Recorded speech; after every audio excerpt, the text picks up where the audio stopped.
চলচ্চিত্রে দীর্ঘ চুম্বন, সজ্জা দৃশ্য বা ইন্টিমেসি সিন আজকের দিনে আর কেবল বিতর্কের বিষয় নয়, বরং এটি অনেক ক্ষেত্রে গল্প বলার একটি গুরুত্বপূর্ণ শিল্প উপাদান হিসেবে বিবেচিত হচ্ছে। পশ্চিমা চলচ্চিত্রে এ ধরনের দৃশ্য দীর্ঘদিন ধরেই স্বাভাবিকভাবে উপস্থাপিত হলেও উপমহাদেশে যৌনতার উপস্থাপনাকে ঘিরে ছিল রক্ষণশীলতার কঠোর বলয়। তবে সময়ের পরিবর্তনের সঙ্গে সঙ্গে ভারতসহ বিভিন্ন চলচ্চিত্র ইন্ডাস্ট্রিতে সেই সীমারেখা ধীরে ধীরে ভাঙতে শুরু করেছে। বর্তমানে হিন্দি সিনেমা এবং বিশেষ করে ওয়েব সিরিজের ঘনিষ্ঠ দৃশ্য আগের চেয়ে অনেক বেশি খোলামেলা ও বাস্তবধর্মীভাবে উপস্থাপিত হচ্ছে। কিন্তু দর্শকের মনে একটি সাধারণ প্রশ্ন থেকেই যায়, এই দৃশ্যগুলো কিভাবে ধারণ করা হয়? অভিনেতা অভিনেত্রীরা কি সত্যিই এসব দৃশ্যে নগ্ন হন?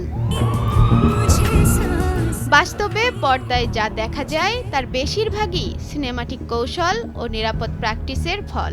অন্তরঙ্গ দৃশ্য ধারণের সময় অভিনেতা অভিনেত্রীরা বিশেষ রঙের অন্তর্বাস, বডি স্যুট বা সেফটি কভার ব্যবহার করেন, যা ক্যামেরায় অদৃশ্য থাকে। এছাড়া ক্যামেরার অ্যাঙ্গেল, লাইটিং এবং এডিটিং প্রযুক্তির মাধ্যমে দৃশ্যগুলোকে বাস্তবসম্মত করে তোলা হয়, ফলে দর্শকের কাছে এটি যতটা বাস্তব মনে হয়, বাস্তবে ততটা নয়।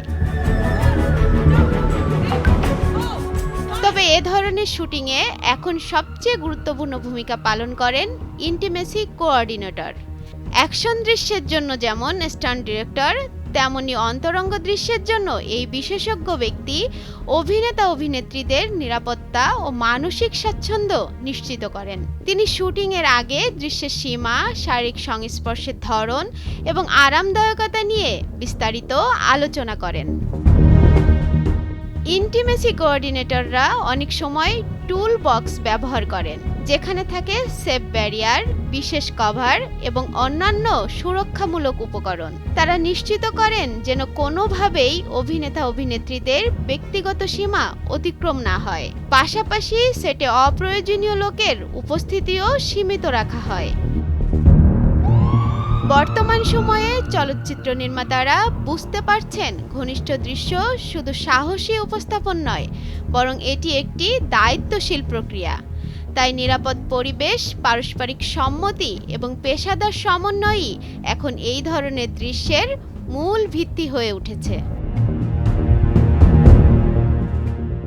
অনামিকা রায়, ভোরের কাগজ।